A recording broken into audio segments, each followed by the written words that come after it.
Hi friends, welcome to our channel. నా పేరు సరస్వతి. మీరంతా ఎలా ఉన్నారు? నేను చాలా బాగున్నాను. అయితే ఈరోజు వీడియో చాలా స్పెషల్ అండి. ఒక గొప్ప చరిత్ర కలిగిన, చాలా ప్రత్యేకమైన, చాలా అరుదైన, విశిష్టత కలిగిన ఒక గుడి గురించి చెప్పబోతున్నానండి. అలాగే ప్రతి అమావాస్యకి ఇక్కడ ఈ గుడి దగ్గర ఒక సంఘటన జరుగుతుందంట. ఆ సంఘటన గురించి కూడా చెప్తాను. ఎక్కడా స్కిప్ చేయకుండా వీడియో మొత్తం చూసి, వీడియో నచ్చితే లైక్ చేయండి, షేర్ చేయండి, సబ్స్క్రైబ్ చేసుకోవడం మర్చిపోకండి. ఇక వివరాల్లోకి వెళ్తే, మన తెలంగాణలో నాగర్ కర్నూల్ డిస్టిక్లోని బలాన్పల్లి అనే గ్రామంలో ఈ గుడి ఉందండి. ఊరికి 2 కిలోమీటర్ల దూరంలో పొలాల మధ్య, పచ్చటి పొలాల మధ్య ఈ గుడి నిర్మించబడి ఉందండి. మేము అక్కడికే వెళ్తున్నాం అనమాట. ఇదిగోండి, వెళ్తుంటే దారిలో మనకి ఇవి స్వాగతం చెప్పాయన్నమాట. గుడికి వచ్చేసామండి. ఇదిగోండి, ఇదే నేను చెప్పిన ఆ గుడి. అయితే ఈ గుడిని చూసి చిన్నగా ఉంది అనుకోకండి. ఇది చాలా విశిష్టమైన, ప్రత్యేకత కలిగిన గుడి అండి. 400 సంవత్సరాల చరిత్ర కలిగిన గుడి. అలాగే కాకతీయ రాజులచే నిర్మించబడిన ప్రత్యేకమైన గుడి. అలాగే చాలా అరుదుగా ఉన్న గుళ్ళల్లో ఈ గుడి కూడా ఒకటి. సూర్యనారాయణ స్వామి టెంపుల్ అండి. ఇది కోనార్క్లో ఒకటి ఉంది. అలాగే ఆంధ్రప్రదేశ్లోని అరసవెల్లిలో కూడా సూర్యభగవానుని గుడి ఉందండి. అలాంటి అరుదైన గుడి అన్నమాట. ఇక్కడ మన తెలంగాణలో కూడా ఉందని 10 సంవత్సరాల క్రితమే తెలిసింది. అయితే ఆ గుడి విశేషాలు, ఆ ఊరి గ్రామ ప్రజలు ఏమంటున్నారు, వారి మాటల్లోనే విందామండి. సూర్యనారాయణ దేవాలయం మా తెలంగాణలో ఇక్కడ ఉందని కూడా మేము గుర్తించుకోలేదు. పూర్వం పెద్దలప్పటి నుంచి కూడా చెన్నకేశ్వరులని అట్లే వాడుకలు అట్లే ఉన్నది.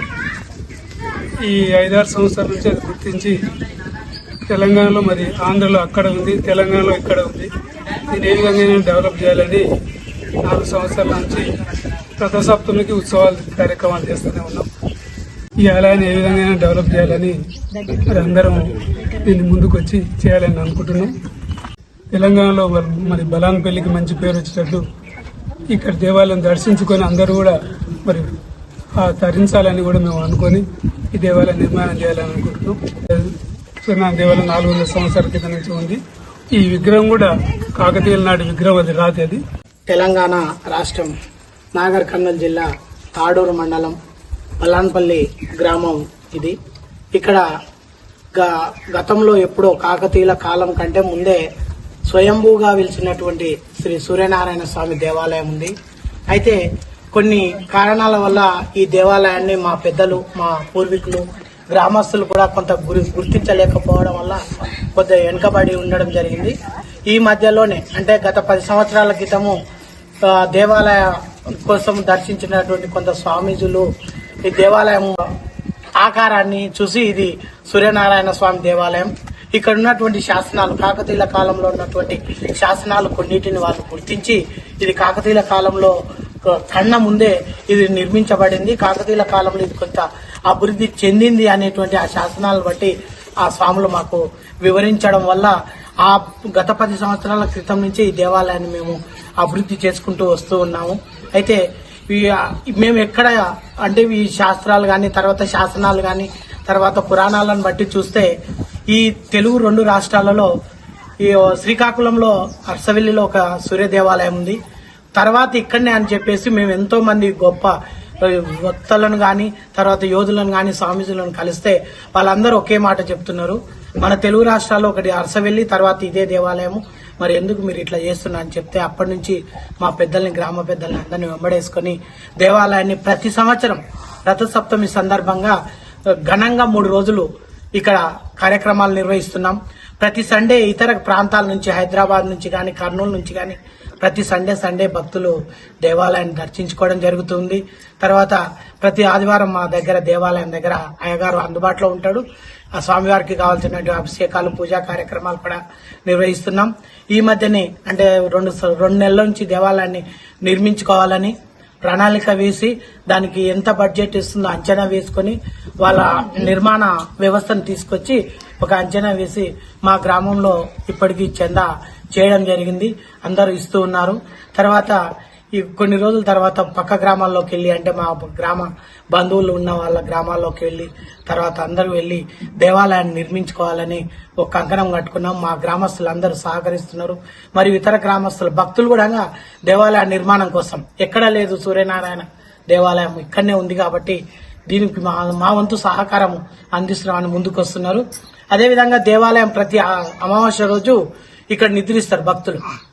ఆదివారం అది అమావాస్య రోజు రాత్రికి ఇక్కడ వచ్చి నిద్రిస్తే వారు కోరుకున్న కోరికలు కానీ, వాళ్ళకున్న పీడలు కానీ, ఈ ఆయుధారోగ్యాలకు సంబంధించినటువంటి సమస్యలన్నీ పోతున్నాయనేది వాళ్ళ యొక్క ప్రగాఢమైనటువంటి భక్తి నమ్మకం. ఆ విధంగా మా గ్రామస్తులు కూడా ఇక్కడ నిద్రిస్తున్నారు, ఇతర గ్రామాల నుంచి కూడా నిద్రిస్తున్నారు. కొంత మేము కూడా ఏ రోజు అయితే కొద్దిగా ఎక్కువ భక్తులు వస్తున్నారో ఆ రోజు కూడా అన్నదానం చేసే ప్రయత్నం చేస్తూ ఉన్నాం. అన్నదానం కూడా జరుగుతుంది, దాతలు ముందుకు వస్తూ ఉన్నారు. అదేవిధంగా పెద్దలు చెప్పినట్లు మరి ప్రతి అమావాస్య రోజు ఒక శ్వేతనాగు తెల్లని నాగుపాము వస్తుందని భక్తులు ఇక్కడ పడుకున్న వాళ్ళు చెప్తూ ఉన్నారు. వాళ్ళు చూస్తున్నారు, గుళ్ళకు వెళ్ళిపోతూ వచ్చి కొద్దిసేపు ఉండి వెళ్ళిపోతుందని చెప్తున్నారు. మరి ఇంతటి మహత్తరమైనటువంటి దేవాలయాన్ని నిర్మించి భక్తుల సహకారంతోన దేవాలయాన్ని అభివృద్ధి చేయడం కోసం మరియు మీ అందరి ముఖంగా నేను తెలియజేస్తాను. ఈ గుడి విశిష్టత గురించి ఆ గ్రామ ప్రజల నోటి ద్వారానే విన్నారు కదండి. అయితే ఎవరైనా దాతలు ముందుకు వచ్చి ఈ గుడి డెవలప్మెంట్ కోసం ఒకవేళ విరాళాలు ఇవ్వాలనుకుంటే ఇవ్వచ్చండి. 7 గుర్రాల మీద ఉన్న సూర్య భగవానుని విగ్రహం ఇదిగోండి, చాలా చక్కగా చెక్కబడింది. ఈ విగ్రహం మీద అలాగే నవగ్రహాలను కూడా చెక్కబడి ఉన్నాయండి. సూర్య భగవానునికి ఛాయాదేవి, సంజ్ఞాదేవి అని 2 భార్యలు, అలాగే ఉషా ప్రత్యూష 4 భార్యలని కూడా ఒక పురాణం చెబుతుందండి. ఆ వివరాలు నాకు కూడా పూర్తిగా తెలియదండి. ఒకవేళ మీరు ఈ వీడియో చూస్తున్న వాళ్ళకి తెలిసి ఉంటే ఒకవేళ కామెంట్ చేయండి, మీకు తెలిసిన వివరాలు 4కి తెలుస్తాయి. ఇక్కడ మరొక ప్రత్యేకత కూడా ఉందండి. ఇదిగోండి, వేప చెట్టు, రావి చెట్టు కలిసి ఒకే చోట ఉన్నాయండి. ఇలా చాలా అరుదుగా ఉంటుందన్నమాట. అలాగే సూర్య భగవానునికి ఎదురుగా శివలింగాన్ని కూడా ప్రతిష్ఠించారండి. అలాగే ఇక్కడికి వచ్చే భక్తులకి ఒక నమ్మకం అండి, ఇక్కడికి వచ్చి ఏ కోరిక కోరుకున్నా ఆ కోరిక నెరవేరుతుందని చెప్పి చాలా ప్రగాఢంగా నమ్ముతుంటారు. ఇక్కడ ప్రతి సంవత్సరం రథసప్తమి రోజు 3 రోజులు పూజలు జరుగుతాయి, హోమాలు జరుగుతాయండి. ఇవండి ఈ గుడి విశేషాలు. వీడియో నచ్చితే లైక్ చేయండి, షేర్ చేయండి, సబ్స్క్రైబ్ చేసుకోవడం మర్చిపోకండి. Thank you for watching.